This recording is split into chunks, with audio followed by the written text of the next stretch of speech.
நம்ம சென்னை சில்க்ஸின் ஆடி blast, சேவிங்ஸும் blast, கலெக்ஷனும் blast. மாண்புமிகு திரு விஜய் அவர்கள்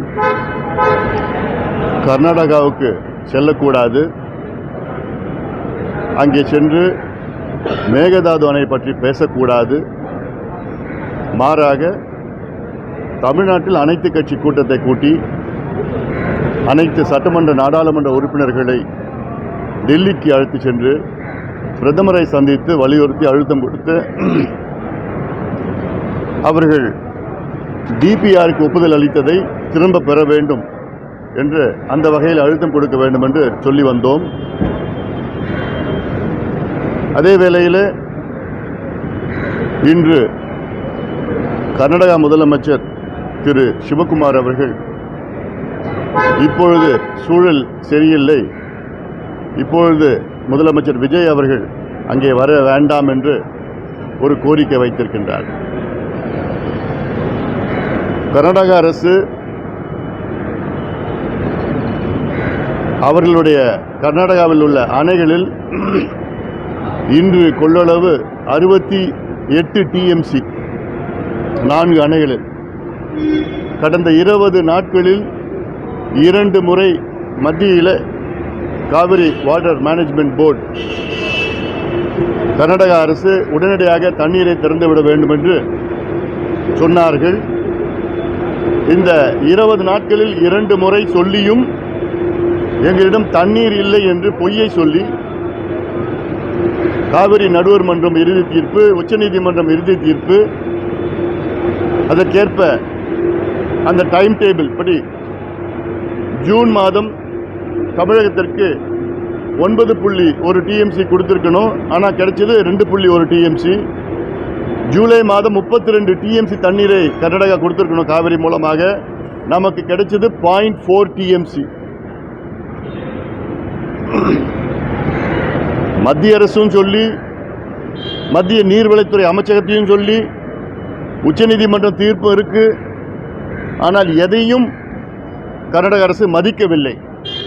இப்படி மதிக்காத கர்நாடக அரசிடம் போய் பேசுவது பிரயோஜனப்படாது.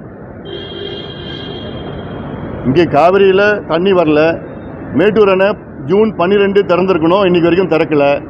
நாளைக்கு ஆகஸ்ட் 1, குறுவை சாகுபடி போயிடுச்சு, முடிஞ்சு போயிடுச்சு.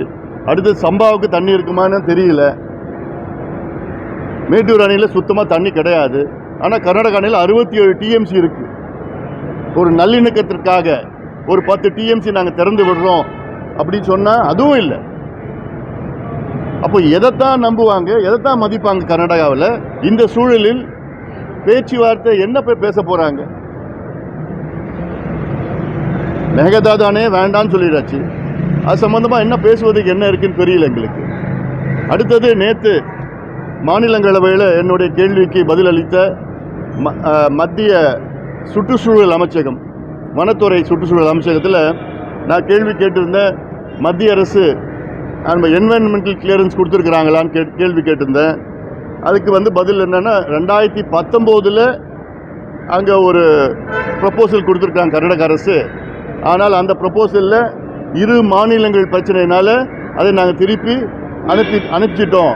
அது இல்லாமல் டிபிஆர் வரலை, புதிய டிபிஆர் வரலைலாம், இந்த காரணத்தில் நாங்கள் இது என்வைரன்மெண்ட் கிளியரன்ஸ் கொடுக்கல அப்படின்னு சொல்லியிருக்கிறாங்க.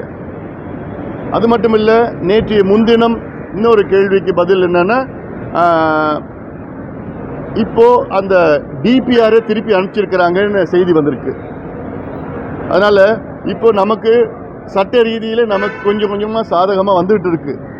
இப்போ என்ன செய்யணும் தமிழக அரசுனா, கர்நாடகா அணையில் தண்ணி இருக்குது, மத்திய அரசு வலியுறுத்தியிருக்கு, மத்திய நீர்வளத்துறை அமைச்சகம் அழுத்தம் கொடுத்து திறந்து விடணும்னு சொல்லியிருக்கிறாங்க. 3500 கன அடி திறந்து வினாடிக்கு 3500 கன அடி திறந்து விடணும்னு சொல்லியிருக்கிறாங்க.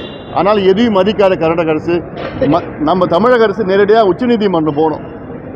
உச்சநீதிமன்றம் சென்று கர்நாடகாவை தண்ணீரை திறக்க வைக்க வேண்டும். தண்ணி இல்லைன்னா கூட பரவாயில்ல, தண்ணி வச்சிருக்கிறாங்க. கபினி அணையில் கிட்டத்தட்ட 93 விழுக்காடு தண்ணி வச்சிருக்கிறாங்க.